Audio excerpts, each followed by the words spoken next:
Hello viewers, আমি শিবানী। আজ আমি আপনাদের সাথে শেয়ার করব কাঁচা কলার ধোকা। আমি 3টে কলাকে এইভাবে মিডিল থেকে কাট করে নিয়েছি আর সঙ্গে 2টো আলুকে এইভাবে বড় বড় করে কেটে নিয়েছি।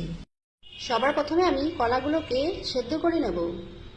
কলাগুলো সেদ্ধ হয়ে গেছে, আমি খোসা ছাড়িয়ে নিয়েছি। এর মধ্যে আমি এখন দিয়ে দিচ্ছি নুন, হলুদের গুঁড়ো, কালো জিরে আর বেসন। আমি একটা মেশারের সাহায্যে ম্যাশ করে নেব।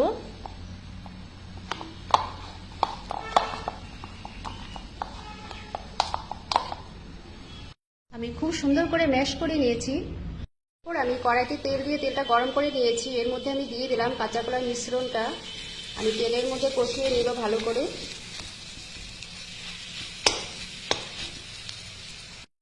মিশ্রণটা আমি খুব সুন্দর করে তেলের মধ্যে কষিয়ে নিলাম। আমি নামিয়ে নিচ্ছি। এরপর আমি একটা থালার মধ্যে তেল দিয়ে চারদিকে আমি ব্রাশ করে দিচ্ছি।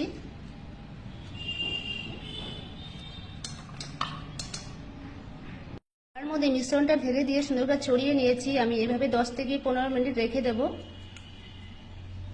15 মিনিট পর ঠান্ডা হয়ে গেছে। আমি একটা ছুরি দিয়ে সুন্দর করে কেটে নিচ্ছি।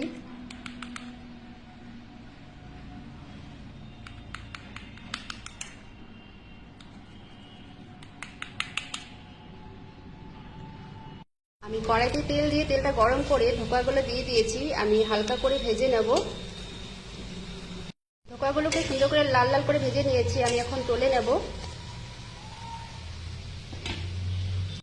আমি কড়াইতে তেল দিয়ে ফোড়ন দিয়ে দিয়েছি শুকনো লঙ্কা, তেজপাতা, গোটা গরম মশলা, গোটা জিরে। আর এর মধ্যে আমি দিয়ে দিচ্ছি আলুগুলো। আমি একটু ভেজে নেব। আলুগুলো ভাজা হয়ে গেছে। এর মধ্যে আমি এখন দিয়ে দিচ্ছি আদা আর লঙ্কা পেস্ট।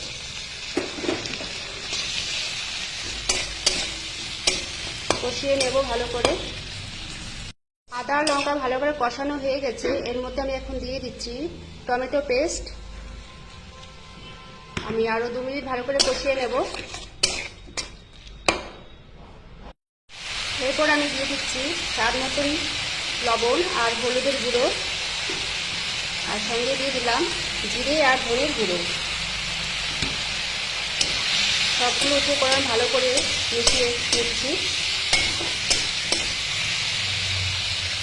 মশলাগুলো খুব সুন্দর করে কষিয়ে নিয়েছি।